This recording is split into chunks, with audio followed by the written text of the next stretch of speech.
Hi, இப்போ நம்ம ஆரி frame வந்து எப்படி மாட்டலாம்னு சொல்லிட்டு பார்ப்போம். இதுதான் ஆரி ஃப்ரேமு. நான் இதை வந்து சுற்றி வந்து நம்ம டேப் போட்டியிருக்கேன்.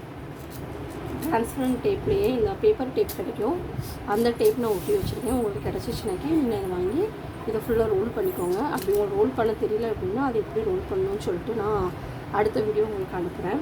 இப்போ நம்ம ஆரி ஃப்ரேமில் கிளாத் எப்படி அட்டாச் பண்ணலான்னு சொல்லிட்டு நம்ம பார்ப்போம். இப்போது நான் பாப்லின் கிளாத் எடுத்திருக்கேன். இது ஆக்சுவலாக 1/2 மீட்டர் கூட கிடையாது. நான் மிச்சம் இருக்கிற துணியை எடுத்திருக்கேன். நம்ம கடையில் வாங்கும்போது 1 மீட்டருக்கு இருக்கும். இதில் இப்படி ஃபுல் பிளெயினாக இருக்கு பாருங்க, ரிங்கு எனக்கு தெரியும்னு நினைக்கிறேன் வீடியோவில். இந்த ரிங்கு வந்து கீழே வரணும், துணிக்கு கீழே வரணும். துணிக்கு கீழே வச்சுட்டு அந்த துணியை வந்து நம்ம ப்ராப்பராக செட் பண்ணிக்கலாம். பார்த்திங்கன்னா உங்களுக்கு தெரியும், நான் போட்டுட்டேன். இந்த பின் ரோல் பண்ணுற அட்ஜஸ்ட் பண்ணுற இது இருக்குது தெரியுமா, இது வந்து மேல் போர்ஷனில் வரணும்.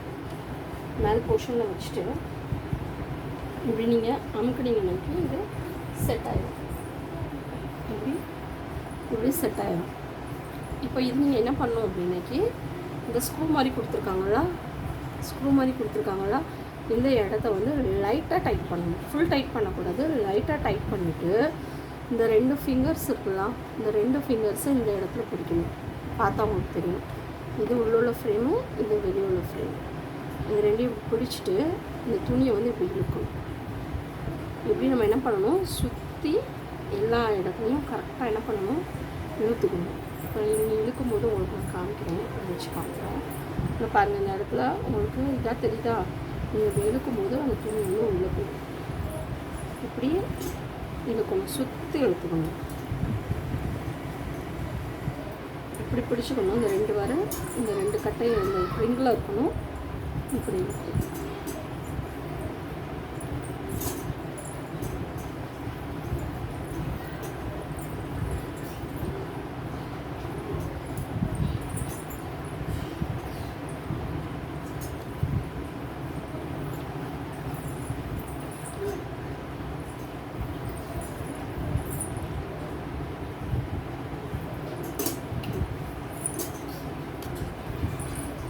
இப்போ நம்மளுக்கு ஃப்ரேம் வந்து லூஸாக தான் இருக்குது, இன்னும் ஃபுல் டைட் நான் பண்ணலை.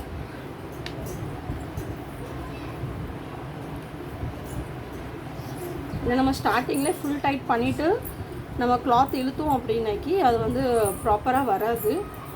அதனால எப்போவுமே கிளாத்தை வந்து முடிஞ்ச அளவுக்கு ஃபுல்லாக டைட் பண்ணிவிட்டு அதுக்கப்புறம் நம்ம அந்த ஸ்க்ரூவை இழுத்துட்டு அதுக்கப்புறம் நம்ம அந்த ஸ்க்ரூவை இன்னும் ஃபுல் டைட் பண்ணோம் அப்படின்னாக்கி நம்மளோட ஃப்ரேம் வந்து நல்லா ஸ்டிஃபாக நிற்கும். இப்போ நான் ஃபுல் டைட் பண்ணிட்டேன். ஓகேவா? இப்போது எக்ஸஸாக இருக்கிற துணியும் நம்ம என்ன பண்ணிக்கலாம், எடுத்துக்கலாம் முடிச்சது.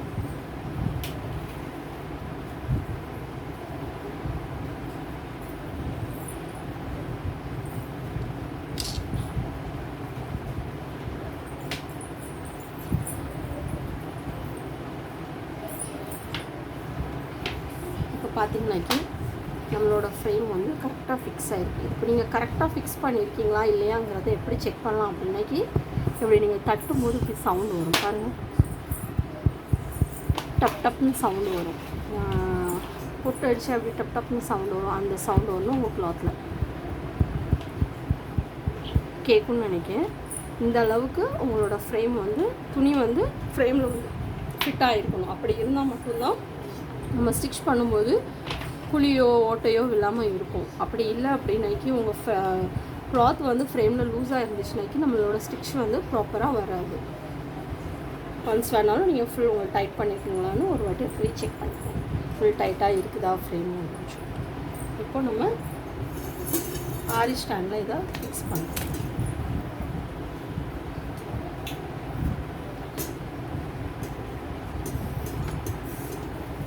இப்போ நம்ம இதை ஆரி ஸ்டாண்டில் ஃபிக்ஸ் பண்ணியாச்சு. பார்த்தீங்கன்னா இப்போது எப்படி பேசிக் ஸ்டிச் பண்ணலாங்கிறத நான் அடுத்த வீடியோவில் உங்களுக்கு கவர் பண்ணுறேன். பை.